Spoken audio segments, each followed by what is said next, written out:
Supreme court की टिप्पणी ते प्रतिक्रम दिता गया। जगजीत सिंह डल्लेवाल का प्रतिक्रम। सो यह सुप्रीम कोर्ट की महज टिप्पणी है, ना कि कोई फैसला। पराली साड़न ते सुप्रीम कोर्ट की आई सी टिप्पणी। सो उत्थे ही हुण जगजीत सिंह डल्लेवाल दे वल्लों अपना प्रतिक्रम दिता गया। सुप्रीम कोर्ट की तरफ से एक टिप्पणी की गई है। उन्होंने कहा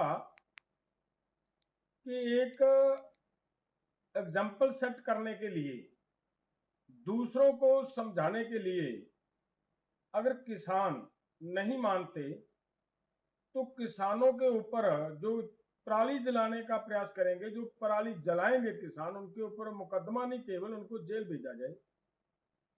जेल भेजने जैसी बात कही गई है सुप्रीम कोर्ट की तरफ से। भले वो एक टिप्पणी है, लेकिन मेरा मानना है कि जो सरकारें हैं, जो अधिकारी हैं, वो इन टिप्पणी का ही गलत फायदा बहुत बार उठाते हैं और किसानों को सजा देने का प्रयास करेंगे। इसी एक टिप्पणी से किसानों की लूट शुरू हो जाएगी।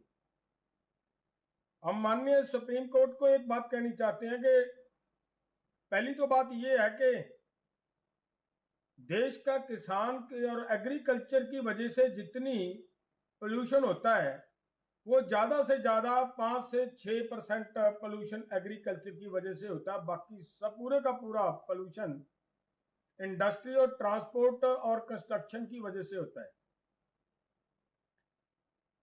5% 6% वाले को ये सजा देना, ये उसको मिसाल सेट करना, उसको सजा देकर, जो 5% वाला है, और जो 55% 60% वाला, उसको छोड़ देना और उसको समझाने के लिए दूसरे को सजा देनी, ये उचित नहीं है। और दूसरी बात मैं ये भी कहना चाहता हूं कि देखिए, माननीय सुप्रीम कोर्ट जी,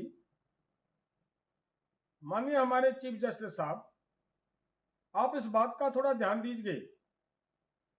देश का किसान स्टबल बर्निंग की जो प्रॉब्लम आती है, पराली जलाने की जो समस्या आती है, उसकी मेन वजह यही है कि देश का किसान ये मांग रहा है, बार बार ये बात मांग रहा है कि हमें एमएसपी गारंटी कानून दिलवाइए जी। हम धान की पैडी की खेती ही किसान छोड़ने के लिए तैयार है, नहीं करेगा किसान। तो जब किसान धान की खेती नहीं करेगा, पैडी की खेती नहीं करेगा, तो अपने आप स्टबल बर्निंग की प्रॉब्लम भी सॉर्ट आउट हो जाएगी।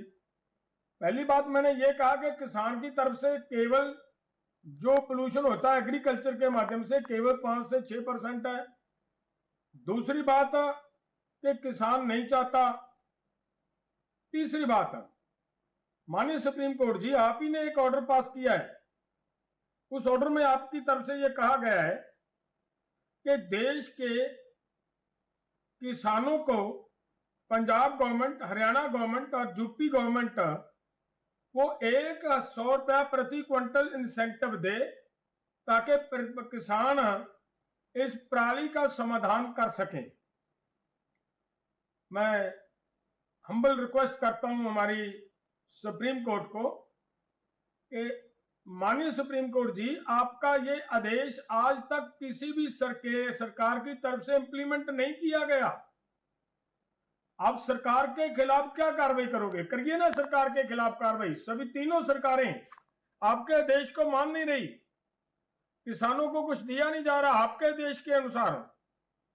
अगर किसानों को नहीं दिया जा रहा तो एक एक्सपेरिमेंट के लिए, दूसरों को समझाने के लिए मारना किसान को ये उचित नहीं है। और मैं एक बात और भी बताना चाहता हूं, माननीय सुप्रीम कोर्ट जी के ध्यान में लाना चाह रहा हूं, उसके संज्ञान में लाना चाह रहा हूं। कुछ थोड़ा समय पहले दिल्ली के अंदर एक सेमिनार हुआ, एक कार्यक्रम हुआ। उस पब्लिक प्रोग्राम के अंदर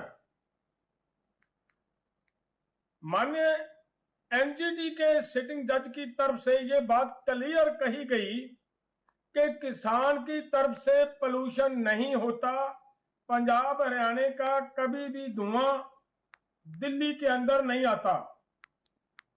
जब दिल्ली के अंदर किसान का धुआं जाता ही नहीं, तो फिर दिल्ली के पोल्यूशन के लिए देश के किसान को सजा देना तो कहीं भी किसी तरीके से भी उचित नहीं है। वो भी एक जज है जिन्होंने ये बात कही गई है। और दूसरी बात, एक मैं और भी ध्यान देना चाह रहा हूं सरकार के। देखिए, किसान का जो स्टबल बढ़ने का समय होता है वो नवंबर में जाकर आएगा। नवंबर का महीना मान लीजिए किसानों ने स्टबल बर्निंग की वजह से पोल्यूशन हुआ, लेकिन जो पोल्यूशन आगे जाकर फरवरी मार्च अप्रैल में हुआ, फरवरी मार्च जनवरी फरवरी मार्च में हुआ, उसका जिम्मेदार तो किसान नहीं है। माननीय अध्यक्ष जी, माननीय सुप्रीम कोर्ट के हमारे चीफ जस्टिस साहब, उसका तो जिम्मेवार किसान नहीं है, उसके ऊपर भी ध्यान देना चाहिए।